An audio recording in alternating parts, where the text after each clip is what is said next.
Hey everybody, it's Nick here with the Vegas Report. I am so excited to be here tonight. I'm talking with two magicians that I've never met before. I'm at the Hooters Casino and Hotel in Las Vegas here. They have a brand new show. They just opened up, maybe a few days into it. Media night coming up, and then they're on for their run. I'm here with Jarrett and Raja. Welcome, guys. Hey Nick, how are you? Good to see you, Nick. Thanks for having me. Yeah. We had a fantastic time at the show. I've seen a lot of magic acts over the years. I'm surprised. I came into this showroom. I didn't know what to expect. I've never seen you guys perform. Right. Didn't know what to expect with the showroom. Yeah. I gotta say, it's an intimate venue, but you guys pack a lot into it. Tell me about the show, how you created it, what's going on. Well, actually, we created this. It started all actually from the show Shark Tank that we were on. Yeah. That's kind of the beginning of the journey for the show here in Las Vegas. We've spent years touring the show, around the world, and we thought in 2015, let's go on Shark Tank and propose an investment into a show because they're investors. Why not? So we did that. But basically, this what we saw here tonight is a compilation of acts that we've done all over the world, and we put them together into a full evening show. Yeah, we're pretty pleased with the response so far. It's been pretty positive, and you never know. You never know. So it was really kind of a cool thing. Like what was it, Monday night? We got a standing ovation. Awesome. So and this is only our fourth show tonight. So it's coming along. I've heard about you guys for a long time. You do a lot of big illusions. That's right. We do. But you created an intimate space here. How did you pack it in there? What did you do? Well, actually, the thing is that from the shows from America's Got Talent that we've done, Shark Tank, Masters of Illusion, you're right. We go big. And part of that was with America's Got Talent, when we kept going through the rounds, it was like, okay, what are you guys going to do next? Right. And this is before they started doing close-up magic. I think we were the last one. We were the last ones. Because when we went so big, they were Next like, they're like done. No more expensive shipping. Right. So in any case, our whole thing with this show is we wanted to make it more intimate. So this is what we kind of call it our mid-range of illusions and all at this stage. Really. Well, we didn't exactly the choice. Right. Yes. Right. You're limited. Exactly. That is we true. want to do our piano advantage thing where the piano disappears from the stage in the back of the audience, but there's like, nah, it's not going to happen here. Right. We look around. Well, without divulging what's going on in the show, it's an intimate venue, but you're floating. I mean, you're doing levitations on a stage like this. Yes. I mean, all the big tricks that you would expect are in the show. Exactly. Floating, sawing in halves. We're doing, escape pieces. Yeah, and we're actually, I'm really happy we're doing that because I love doing, personally for me, I love doing things that are really big. It's part of the reason why we do big stuff. I'm like, I want to do big. Yeah. But I like the fact that you're in an intimate venue and that, we're doing kind of bigger stuff. I think it's just more powerful that way, Right. So you guys, you come from a musical background. Yeah, I do. Trained at a school? Juilliard. At Juilliard, okay. So obviously it shows on stage. Yeah. You actually play the Thank you. piano. Yeah. I don't know what skills you have. I know, right? He's a magician. Here we go. Right? It's always Right me. there. School of life. No, but you guys bring that to life, though. I mean, you actually mix the music and the magic very well. Right. Thank you. So, as a magician, musician, which one do you like better? Is it a toss-up? Well, my passion, of course, is always going to be music, because that's what I was born to do. I went to school for that, and that's why there's such a heavy musical element in the show.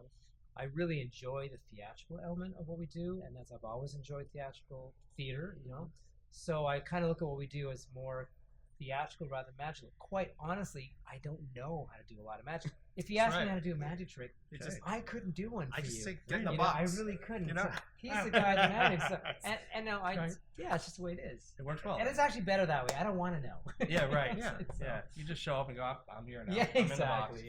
Yeah, Exactly. If you had a signature trick, what would you say if people know you for doing? Our sawing in half. Sawing in half. Yeah. I mean, we did that on America's Got Talent, and got great response with that piece. We've taken that all over Europe, all over Asia. It's truly our sort of signature piece. But I think, since this is really for industry, I think it's very interesting to know we designed our sawing in half in 2005 with John Gahn, obviously a great builder, and it was an amazing process to go through that and very involved, without saying much more. But the fact that we've taken that piece and it's lived this long, we're in 2017 now. Yeah. I think we've really amortized the cost of the illusion. Yeah, paid off now. Yeah, right. You own that sucker. Yeah, do we do? Listen, you're all talking business. Well, exactly. Really? Someone's got to do business, right? Yeah, exactly. Well, I'm doing the show too much. That's a problem, right? I was speaking of business. So you landed at that Hooters Casino then. Yeah. So how does this fit into the big picture of Las Vegas? how do you sell your show here? Number one, there's a lot of magic shows in town, and this is just off the Strip, although it's on one of the most popular intersections. How do you set your business up to work here?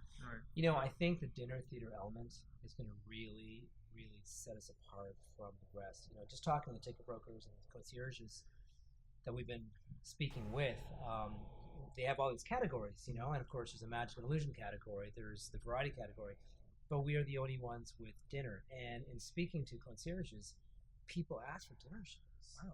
You know, and it's nice to be able to address that, so to be able to offer dinner shows. So, you know, if marketed correctly and done with the hotel in cooperation, you know, it's a new venture, so we're still feeling each other out.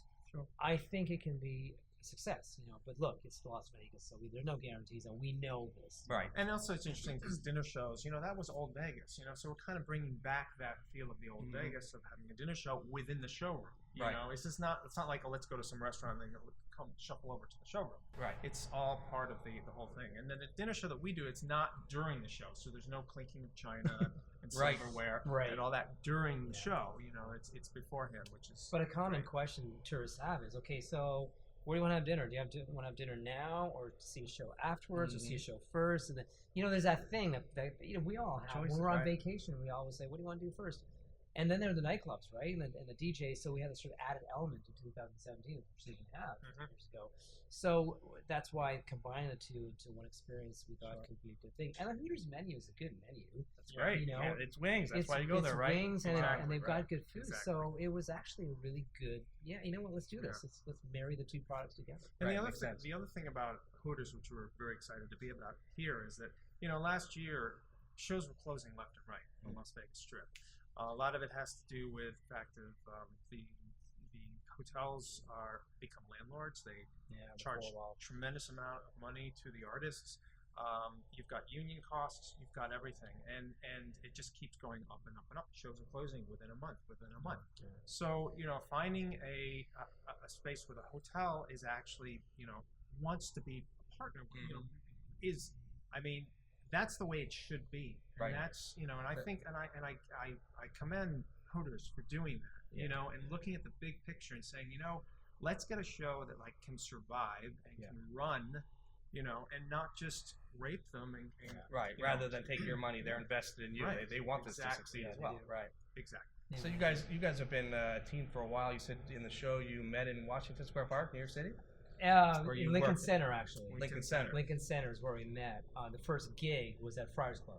Okay. Wow. Yeah. Great. Yeah, you want to hear that story? And you're right. Is it good? Well, can we share it? It's actually hilarious. Friars Club is heavily Italian, right? Right. So it was, long story short, it was this gig for Christmas, and they didn't have a stereo system, but they had a piano.